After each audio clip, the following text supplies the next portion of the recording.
Remember how this Monday started for Tyler Reddick. He restarted the day 6th and fell back to 20th on the first restart of the day. But at the end of the day, delivers Toyota their first Michigan win in 9 years in front of some great fans who hung around on a Monday afternoon. So Tyler, you didn't want the bottom on that final restart. How did you make it work though? Just great teammate, fantastic push by Ty Gibbs. So that's what it's all about. The Toyota Racing family tries to take care of each other. Yeah, let's talk about the role this team is on. You and I talked about it yesterday. Have you ever been, despite the disappointments with the second place finishes, on a roll like this in your career? It's been a minute. It's been really cool, but I can't help but sit here in victory lane and think of Scott Bloomquist, man. Huge mentor to me, an incredible role model and legend of dirt racing and motorsports. So the last couple of days have been tough, and this really helps it. And so this win, I think, should go for him and his family, his friends, and all of that meant a lot to him. One of the more emotional weeks for you, Tyler, then, in that regard? Yeah, it's tough. It's always tough when someone you care about passes away. But my thoughts are with him and his family. By the way, the boss man, Michael Jordan, was here earlier this year for your win at Talladega. He laughed last night. You couldn't convince him to stay? Maybe I should have. We had a bad restart going into the night, so I didn't know how it was going to shake out for us in our McDonald's Camry, but we did a really, really good job today and rebounded from that. I think we were one of the last cars in the lead lap, start stage 3, so great effort for us. All right, Tyler Reddick collects a checkered flag here at Michigan. There's Bo coming in for the celebration with Dad. Tyler Reddick, 23-11 win here at MIS. William Byron sure wishes that 3 said 4 in the win category there. A couple things going on. You chose the outside. You had 9-lap older tires. How much of that was a factor in not beating the 45? Yeah, I mean, I'll relive that restart, and what lane to choose overnight for sure. But, it seems like always as the leader you want to take the top, but, I've gotten beat twice here by the bottom, and I had the lead on the bottom barely over him. But he had a better car than us, so he was a little bit faster. Second sucks, but really proud of the effort, though. I feel like we've been trying to put weeks together like this, and this is a really good step. Everyone did a great job on the team. Strategy was awesome. Car was awesome all day, and really proud of the team, and just thanks to all of our partners, Raptor, Chevrolet. Wanted to get a win for Chevy here in their backyard for sure, but try to get one next year. Strong run for the 24 today, Parker. Right, Dave, catching up with Ty Gibbs, who finished third. A really strong day, Ty, and especially those late race restarts. Did you think you maybe had a shot at it there late? Yeah, I feel like we definitely were in contention for sure. Just couldn't. I needed to get up sooner off of 2 to clear 24. Just missed it by a little bit. Then after that, it takes a lap to get wound back up after you lose momentum. So, I appreciate my guys bringing me a great car. Interstate Batteries, Monster Energy. He gets us Toyota. Thank you to everybody that's a part of this deal. Definitely a little frustrating, but we'll take it. It was a good day, and thanks to everybody that helps my program out. So you came into this race 18 points above the cut line. You're going to leave 39 points above the cut line heading to Daytona. Does it help you sleep a little better, maybe take a little pressure off? Yeah, for sure. It definitely is good. Good to have a good points day. Definitely wish we could have won and locked ourselves in, because winning usually takes care of about everything. But I'm thankful to be here and thankful to have a good day for sure. Overall, a strong day for Ty Gibbs, Marty. Parker, what a race called by Randall Burnett and driven by Kyle Busch today. It winds up being a 4th. Kyle, were you thinking there when you guys made that call for 2 tires that, hey, we might have a shot to win this thing and hold the 45 behind us? Yeah, I wish I came out with about an 8-second lead. That might have helped a little bit, but we didn't quite have that gap. But no, I mean, it kind of got us off cycle, short filling yesterday and being behind on fuel. But we weren't in that wreck off of 4. We might have been, but overall, just need a little bit more out of the Lucas Oil Chevrolet. I mean, we just kind of missed a tenth at each end. Just not quite being able to wrap the corner as fast as I needed to be able to run. I think O's and teens when those guys got me, I was running 30s. So overall, just net positive on the weekend and being better speed and up front and having a shot anyways. But we ran top 10 all day. So really good call by Randall and the guys to get us at 2 tires, get us at more track position, and just try to hold them off as best we could. So overall, net good day. You described it as a positive day. How far of a step forward was this for the 8 team and RCR as a whole? Yeah, I mean, this is how we would expect to run. This is how we want to run. We want to run up front, top 10s, and have opportunities to excel. If if I had to say, maybe a 7th, 8th place car today, and we got a 4th out of it, you know. So good pit calls helped us to be able to do that, and just making a couple good moves on those late restarts right there that got us that. So overall, though, yeah, I mean, nothing can translate from today into Daytona or Darlington setup-wise, vehicle dynamics, that sort of stuff. But good momentum rolling in the right direction. Just keep that going. Much needed top 5 for Kyle Busch today, Parker. Brad Keselowski finishes 5th at his home track. I know how badly you want this one. You're right there at the late race restart. What happened down at turn 1? It was a checkup almost. Yeah, we just had a couple issues today with engine shutting off, so it was frustrating, but just part of our day. And we were probably that 4th or 5th place car, and just the way the race played out, the 45 got biased. He was really fast. He kind of deserved to win the race. And we're just in position, but really couldn't make anything count. But really proud of our effort. Really good execution today, and a little more speed than we've had. Just need one more step to be able to win these races. I know how badly you want to win here, how much it would mean to you at this place. To be that close, so tantalizingly close. You've been close before. What's the emotion being that close and not being able to get it done? Yeah, I mean, we're just waiting for something good to happen to us. Like you said, we're in position, Parker, and just hasn't happened yet.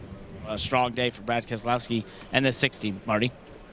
Let's chat with Chris Buescher here, who they made the late pit stop, and he winds up going from 18th on that final 2 restarts all the way up to the 6th position. So when very few came down pit road with you, were you like, uh-oh, we're in trouble?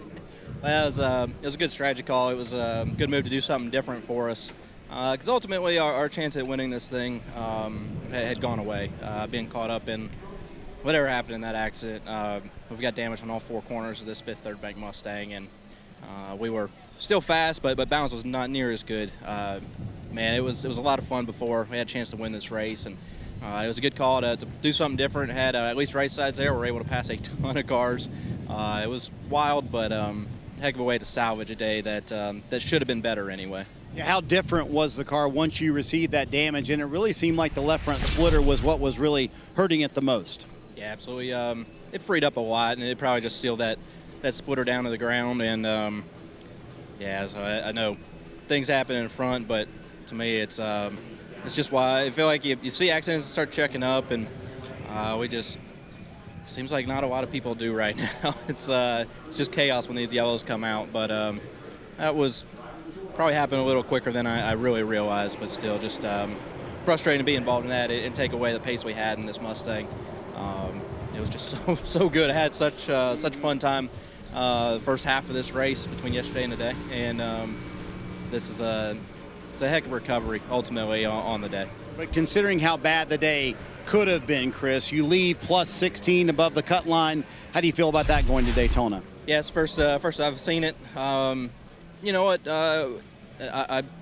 I'm adamant. We're not points racers, but when our chance to win this thing was gone, ultimately that was some of the mentality there is let's figure out how to make the best of our day. Obviously, we've seen troubles from some of the other cars around the bubble, so I wouldn't say I wasn't aggressive on restarts, though. We were moving, and but trying to be smart and at least methodical about it, not put ourselves in a really bad spot. So it was on our mind there at the end. It's what you got to do once you're not in contention to win the thing.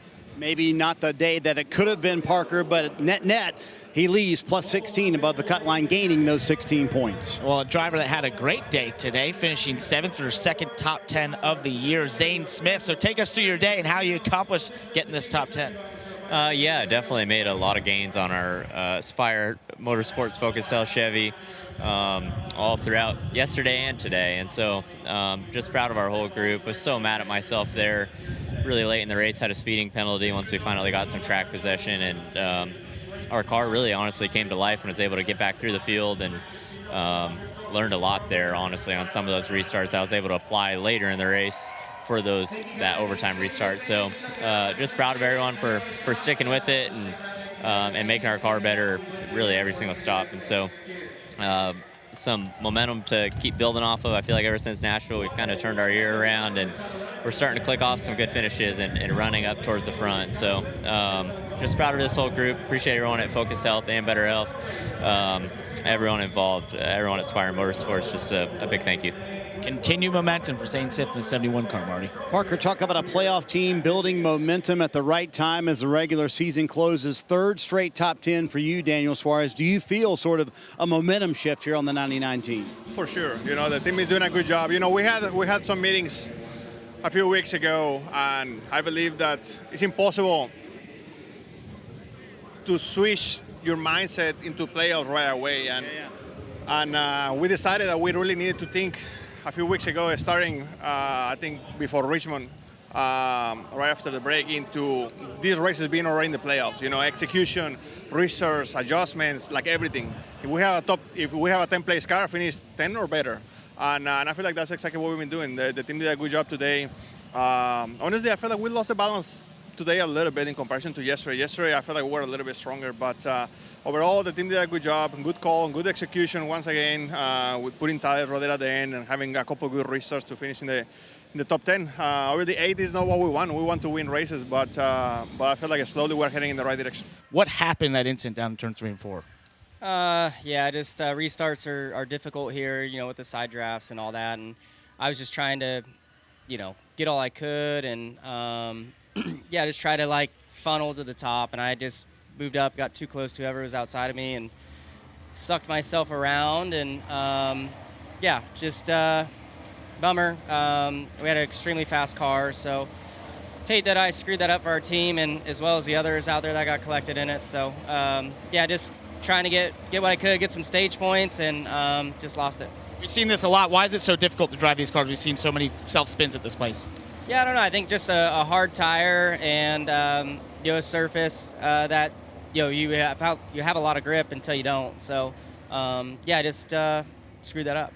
Joey Logano out of the infield care center here. You were involved in that wreck down in 3 and 4. It sounds like it was one of those situations where the track was almost blocked for some of you. Was that the case for you? Yeah. Well, first off, I hope Corey's okay. I just watched a replay of the wreck there. But yeah, you know, we just had a flat right rear before that, which put us back there. And when you have a restart like that and someone gets loose in the middle, it just causes a Daytona-type crash. We're on a big wad. And I thought I could maybe turn down to the left, and I got on the brakes and really couldn't steer down to the left. And so it was kind of like, I hope I can slow down enough not to get too much damage, and just was too much and knocked the radiator out of the Shell Penzo Mustang. So it's a bummer. Felt like we were fighting for a top 10 with these many wrecks, probably a top 5. But, you know, we just keep going. Go on to next week. Christopher Bell, check release for the infield care center. Christopher, what happened down there in 3 and 4? Could you see the 5 getting loose? Yeah, I saw him starting to spin, and, you know, we're so bunched up that once one car gets sideways, there's not much you can do. And just when you had that happen in front of you, there was nowhere to go, basically. Yeah, I mean, I started slowing up, and then if I remember right, someone else got turned from behind me and slid into me. So just a product of restarts. All right, Rick, you mentioned check and release for the infield care center. If that scary incident down the backstretch, flipping Corey, what occurred between you and the 10 as you went down the backstretch? That's just about the way the year's gone. You know, we have a good car, and I find a way to flip it upside down. That's twice this year we've been upside down, and I haven't been upside down in my whole career. That's just how, unfortunately, the year for our 7 team's been. We've had speed, just haven't been able to put together. But the 10 chopped me a couple of times, especially off 2 when I'd had a run. And I don't know. I haven't seen the replay yet if he pulled it off the wall when I was trying to get to his left rear and slow him down. I just hate it for our guys. It was a ride, buddy. There's sparks and dirt and all sorts of stuff coming in. I just hate that our Garner truck and Camaro got a little dinged up, and I think we had a top 12, top 10 car today, and I hate we ended up on a roof. I think I speak for everyone saying we're glad you're okay with that sort of vicious hit that you had there. Yeah, it's just safe cars. You know, kudos to NASCAR for building safe cars. Joy Seaton, shout out to them. You know, Bell Helmets, everybody that keeps me safe inside the car. Stroh belts. That's a big lick, and I feel like I could jump back in that thing and keep going if they let me, but I just say today I'm like that. What a testament to the safety of these race cars, guys. Hi, I'm Parker Kligerman. For more access like this from Pit Road, be sure to click and subscribe to the Motorsports on NBC YouTube channel.